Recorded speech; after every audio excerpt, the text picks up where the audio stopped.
Suatu malam di hutan, Dika sendirian dan terlihat ketakutan tuh. Tak lama dia bertemu seseorang dan udah seneng banget kan? Tapi ternyata itu malah monster, membuat Dika ketakutan dan akhirnya terbangun dari mimpi. Alah, ternyata itu tadi cuma mimpi. Lalu Dika ngambil minum. Pas dia ngintip kamar adiknya, Dika sangat terkejut karena ternyata... Sebelum lanjut, tekan tombol like dan subscribe dulu ya. BTW, apa yang paling kalian takuti di dunia ini? Jawab di komentar. Ternyata Dika melihat monster di kamar adiknya itu dan langsung lari terbirit-birit woi. Keesokan harinya, Dika terlihat pucat nih dan menceritakan itu semua ke keluarganya. Tapi dia malah diketawain. Karena penasaran, Dika mencoba menggeledah kamar si adik. Dia menemukan pedang, tengkorak, dan benda-benda yang aneh gitu. Si Dika pun semakin parno dong. Tak lama ayah dan ibunya pulang. Dan pas mereka mencoba mengecek ke dalam, ternyata itu cuma si adik dan temannya yang sedang bermain monster-monsteran. Sungguh membanggakan.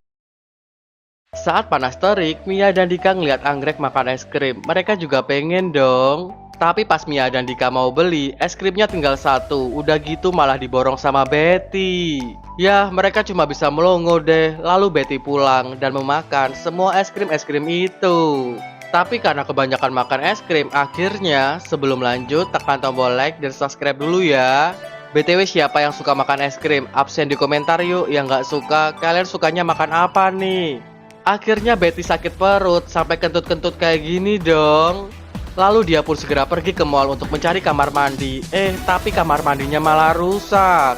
Ya, terpaksa dia naik lift untuk mencari kamar mandi yang ada di atas. Terus ketemu lagi sama Mia dan Dika tuh. Di situ Betty masih aja kentut-kentut, tapi malah si Dika yang disalahin. Sampai akhirnya dia nggak tahan dan kecepit.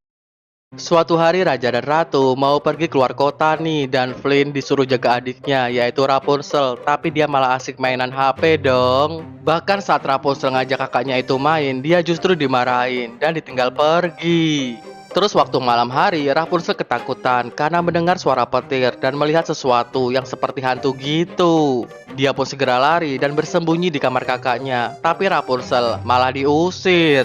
Dan ketika Rapunzel turun dari tangga, tiba-tiba sebelum lanjut tekan tombol like dan subscribe dulu ya. BTW, siapa nih yang sering berantem sama kakak atau adiknya? Jawab di komentar. Tiba-tiba Rapunzel terjatuh. Pas udah sadar, dia kelaparan tuh. Namun Flynn tetap aja nggak peduli dong. Akhirnya Rapunzel masak sendiri di dapur. Ya, namanya juga masih bocil, malah jadi kebakaran. Untung ada tetangganya yang melihat dan segera datang menolong. Setelah Raja dan Ratu pulang, Flynn pun diaduin dan akhirnya kena marah